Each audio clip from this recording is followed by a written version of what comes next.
Praise the Lord मसीह यीशु में आप सबकी सलामती हो। आज हम देखेंगे कलाम मुक़द्दस पैदाइश उसके 6 बाब उसकी 3 आयत में लिखा है, क्योंकि वो भी तो बशर है तो भी उसकी उम्र 120 बरस की होगी। आमीन। कलाम मुक़द्दस का पढ़ा सुना समझना हम सबके लिए बाइस से बरकत हो। जैसा कि हमारी उम्र जो है वो 120 साल मुकर्रर की गई है। कलाम मुक़द्दस सरेआम हमें बताता है। और आज इंसान जो है वो अपनी हरकतों की वजह से वो तकरीबन 75 साल 80 साल से ऊपर नहीं जाता। क्यों? क्योंकि वो परेशान रहता है, वो शैतान के साथ रहकर अपनी ज़िंदगी बसर करता है। कोई नशे पे लग जाता है, कोई लड़ाई झगड़े में पड़ जाता है, कोई कत्लो गारत पे आ जाता है।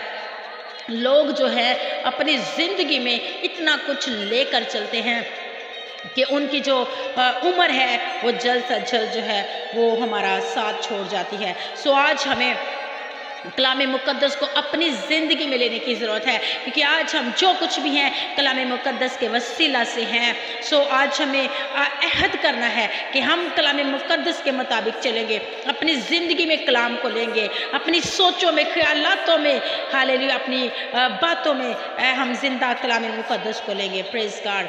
हम उसका धन्यवाद करते हैं, उसकी शुक्रगुजारी करते हैं, क्योंकि वो जिंदा खुदा है, वो आसमानी खुदा है, वो बाप है और वो खुदावंदों का खुदा है, वो बादशाहों का बादशाह है, वो किंग ऑफ किंग है, वो राज्यों का राजा है। हम उसकी शुक्रगुजारी करते हैं। हालेलुया। सो आज हमें खुदावंद यीशु मसीह को अपना आप देना है ताकि हम अच्छी ज़िंदगी जिए। उसने तो अपना आप हमारे लिए कुर्बान कर दिया है। और देखें, उसने हमारी ज़िंदगी, उसने हमारी उम्र जो है 120 साल मुकर्रर की है। हालेलुया। तो आज लोग बीमारियों में मुब्तला हो जाते हैं, बीमारियां उनको छू लेती हैं, उनके जिस्मों में अटैक करता है शैतान। हालेलुया। लेकिन कोशिश करें कि अपनी ज़िंदगी जो है अपने गुनाहों का इकरार कर लीजिए और खुदावंद यीशु मसीह के आगे अपने आप को सरेंडर कर दीजिए। Hallelujah. God bless you everyone. खुदावंद आप सबको बरकत दे। आमीन आमीन।